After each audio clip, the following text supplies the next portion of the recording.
नमस्कार। कभी सोचा है कि एक छोटी सी कंपास की सुई, उसे कैसे पता चल जाता है कि उत्तर किस तरफ है? इसका जवाब हमारी पृथ्वी के अंदर ही छिपा है, एक बहुत बड़ी, एक अदृश्य शक्ति में। तो आज हम इसी चुंबकीय ढाल के रहस्यों से पर्दा उठाएंगे। एक ऐसी ताकत जो सिर्फ हमें रास्ता ही नहीं दिखाती, बल्कि हर पल, हर सेकंड हमें अंतरिक्ष के खतरों से भी बचाती है। तो चलिए एक बहुत ही सीधे से सवाल से शुरू करते हैं। हम सब बचपन से देखते आए हैं कि कंपास की सुई हमेशा उत्तर की ओर ही क्यों टिकी रहती है। इस आसान से दिखने वाले सवाल का जवाब हमारे ग्रह के एकदम केंद्र में छिपे एक विशाल, गतिशील इंजन में है। आइए इस रहस्य को मिलकर सुलझाते हैं।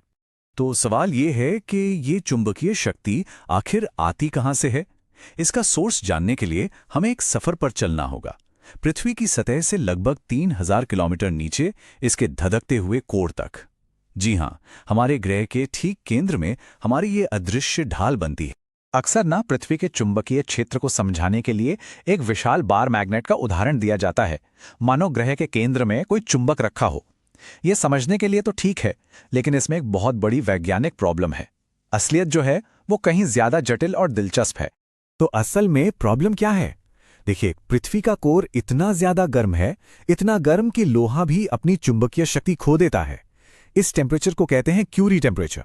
इसका सीधा सा मतलब है कि हमारे ग्रह के केंद्र में कोई परमानेंट मैग्नेट हो ही नहीं सकता। तो फिर ये मैग्नेटिक फील्ड आ कहां से आई है? इसका जवाब छिपा है जियोडायनमो थ्योरी में। ये थ्योरी हमें बताती है कि पृथ्वी का पिघला हुआ बाहरी कोर दरअसल एक बहुत बड़े इलेक्ट्रिक जनरेटर यानी एक डायनमो की तरह काम करता है। मतलब ये कोई स्थिर चुंबक नहीं है, बल्कि एक लगातार चलने वाली एक डायनामिक प्रोसेस है जो हमारे चुंबकीय क्षेत्र को बनाती है। तो चलिए इस जियोडायनमो प्रोसेस को एकदम आसान भाषा में समझते हैं। सोचिए, ये सब 3 स्टेप्स में होता है। पहला, संवहन।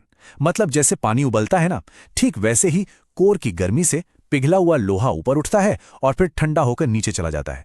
दूसरा स्टेप है घूर्णन। अब हमारी पृथ्वी तो घूमी रही है अपने धुरी पर, तो ये घुमाव इस बहते हुए लोहे को भी मथ देता है, बिल्कुल वैसे ही जैसे वॉशिंग मशीन में पानी घूमता है। और तीसरा, विद्युत धाराएं। देखिए, जब ये कंडक्टिव तरल लोहा घूमता है तो इससे बनती है जबरदस्त इलेक्ट्रिक करंट्स। और फिजिक्स का एक बेसिक सा नियम है, जहां भी इलेक्ट्रिक करंट होगा वहां एक मैग्नेटिक फील्ड तो बनेगी ही बनेगी। बस इन तीनों चीजों के मिलने से ही तैयार होता है हमारी पृथ्वी का ये विशाल चुंबकीय क्षेत्र। अब एक और मजेदार बात, जब हम कहते हैं उत्तर या नॉर्थ, तो हमारा मतलब क्या होता है? क्योंकि सच तो यह है कि पृथ्वी पर एक नहीं बल्कि 2 उत्तर हैं। ये एक आम कंफ्यूजन है, लेकिन नेविगेशन और साइंस के लिए इसे समझना बहुत ही जरूरी है।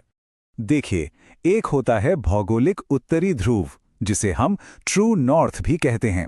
ये एक फिक्स्ड पॉइंट है।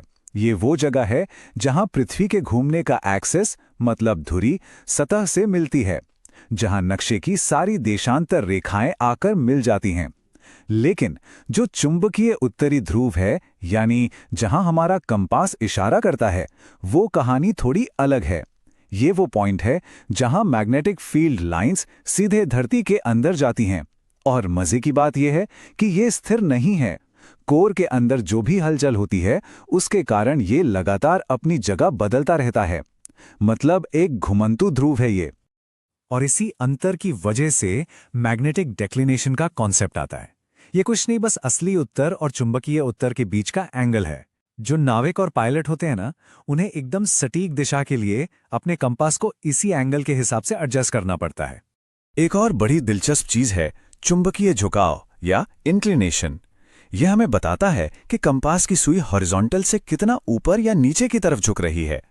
अगर हम चुंबकीय भूमध्य रेखा पर खड़े हों तो सुई एकदम फ्लैट रहेगी, लेकिन जैसे जैसे हम ध्रुवों की तरफ जाएंगे, सुई नीचे झुकती जाएगी और ठीक चुंबकीय ध्रुव पर पहुंचकर तो ये सीधे जमीन की तरफ यानी 90 डिग्री पर इशारा करेगी। ठीक है, तो हमने ये तो समझ लिया कि ये फील्ड बनता कैसे है, पर यह हमारे लिए इतना जरूरी क्यों है? चलिए अब इसके सबसे अहम काम पर फोकस करते हैं, हमारे ग्रह की सुरक्षा करना। हमारा चुंबकीय क्षेत्र अंतरिक्ष में एक बहुत बड़ा अदृश्य बुलबुला बनाता है, जिसे हम मैग्नेटोस्फीयर कहते हैं। ये हमारी पहली डिफेंस लाइन है। सूरज से लगातार एक तूफान आता रहता है, चार्ज्ड पार्टिकल्स की एक धारा, जिसे सोलर विंड कहते हैं। ये मैग्नेटोस्फीयर उस तूफान को पृथ्वी से दूर धकेल देता है, जिसकी वजह से ये सूरज की तरफ से थोड़ा चपटा हो जाता है और दूसरी तरफ एक लंबी पूंछ जैसी बन जाती है। इसी मैग्नेटोस्फीयर के अंदर डोनट के आकार की दो विशाल संरचनाएं हैं, जिन्हें वैन एलन बेल्ट्स कहते हैं। ये असल में रेडिएशन के जोन्स हैं, जो उन खतरनाक कणों को फंसा लेते हैं जो किसी तरह मैग्नेटोस्फीयर के अंदर आ जाते हैं। ये बेल्ट्स पृथ्वी पर जीवन की तो रक्षा करती हैं, लेकिन उस इलाके से गुजरने वाले सैटेलाइट्स और अंतरिक्ष यात्रियों के लिए एक बड़ा खतरा भी हैं। और जब ये फंसे हुए कण मैग्नेटिक फील्ड लाइंस के सहारे ध्रुवों की ओर बढ़ते हैं और हमारे वायुमंडल की ऊपरी गैसों से टकराते हैं, तो एक बेहद शानदार नज़ारा देखने को मिलता है, ऑरोरा बोरेलिस और ऑरोरा ऑस्ट्रेलिस। ये जो खूबसूरत लाइट्स हमें आसमान में दिखती हैं, वो हमारे चुंबकीय क्षेत्र का ही सीधा सीधा नतीजा है। लेकिन जैसा हमने पहले भी कहा, ये मैग्नेटिक फील्ड कोई पत्थर की लकीर नहीं है। ये एक जीती जागती, बदलती हुई चीज है। इसके ध्रुव लगातार खिसकते हैं, इसकी ताकत कम ज्यादा होती रहती है, और कभी कभी तो ये कुछ बहुत ही नाटकीय भी कर देता है। जरा ये आंकड़ा देखिए, ये सच में चौंकाने वाला है। अभी की बात करें तो चुंबकीय उत्तरी ध्रुव लगभग 35 मील प्रति वर्ष की रफ्तार से कनाडा से साइबेरिया की ओर खिसक रहा है। पिछले कुछ दशकों में ये रफ्तार काफी बढ़ गई है, जिससे वैज्ञानिकों को हमारे नेविगेशन सिस्टम्स को लगातार अपडेट रखना पड़ रहा है।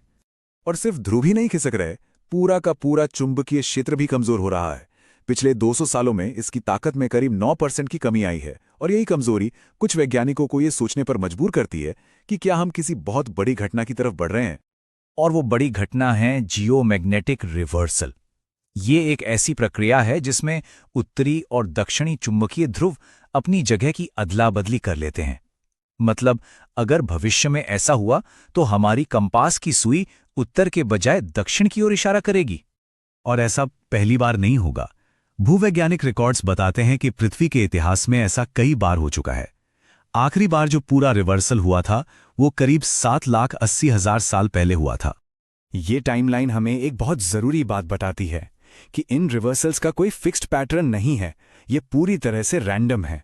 कभी ये कुछ हजार सालों के गैप पर होते हैं, तो कभी लाखों साल तक भी नहीं होते। आखिरी बार हुए 7,80,000 साल हो चुके हैं, जो कि एक लंबा समय माना जाता है।